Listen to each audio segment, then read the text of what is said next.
રાજ્યમાં નવનિયુક્ત સરપંચો અને સભ્યોના ભવ્ય અભિવાદન સમારોહનું આયોજન કરવામાં આવ્યું. મહત્વનું છે કે આ આયોજન ગાંધીનગર ખાતે કરવામાં આવ્યું હતું, જેમાં મુખ્યમંત્રી ભૂપેન્દ્ર પટેલ અને કેન્દ્રીય મંત્રી સી.આર. પાટીલ સહિતના અગ્રણી નેતાઓ ઉપસ્થિત રહ્યા હતા. આ કાર્યક્રમમાં મુખ્યમંત્રીના હસ્તે 761 સમરસ ગ્રામ પંચાયતોની કુલ ₹35 કરોડથી વધુની ગ્રાન્ટની ફાળવણી કરવામાં આવી હતી.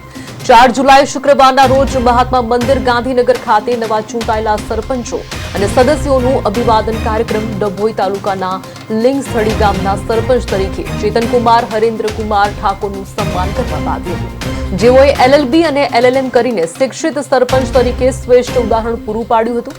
ગાંધીનગર ખાતે યોજાયેલ અભિવાદન કાર્યક્રમમાં ડભોઈ તાલુકાના લિંગસ્થળી ગામના યુવાન સરપંચો ગુજરાતના મુખ્યમંત્રી ભૂપેન્દ્રભાઈ પટેલ અને સી.આર. પાટીલની ઉપસ્થિતિમાં સન્માન કરવામાં આવ્યું હતું, જે ડભોઈ તાલુકા માટે ગૌરવની વાત છે.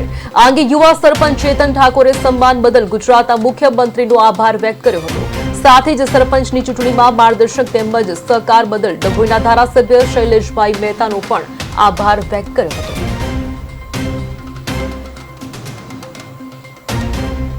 શૈલેષભાઈ મહેતાને ખૂબ ખૂબ આભાર માનીએ છીએ કે તેમની દેખરેખ હેઠળ, તેમના માર્ગદર્શન હેઠળ જે ગામે ગામ જે સરપંચોનો જે વિકાસના કાર્યો કરી રહ્યા છે એમાં અમે બધા ખૂબ આનંદિત છીએ.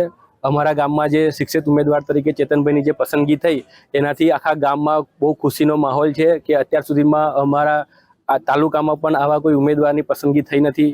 એ બદલ ગામજનો બહુ આનંદિત છે અને ખૂબ ખૂબ આભાર માની રહ્યા છે. સરપંચશ્રીના અભિવાદનના પ્રોગ્રામની અંદર ભૂપેન્દ્રભાઈ પટેલ તેમજ સી.આર. પાટીલ સાહેબે જેના ઉપર ભારણ મૂક્યું એ ઘરે ઘર શૌચાલય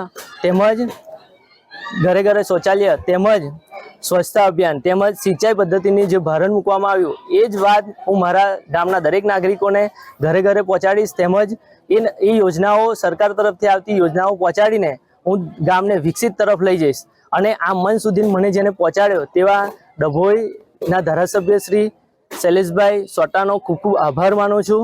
તેમજ અમારા સાથી મિત્ર અશ્વિનભાઈ વકીલ તેમજ કેયુરભાઈ ઠાકોરનો પણ ખૂબ ખૂબ આભાર માનું છું. જય સ્વામિનારાયણ. તેમજ અમારા ગામજનોનો પણ ખૂબ ખૂબ આભાર.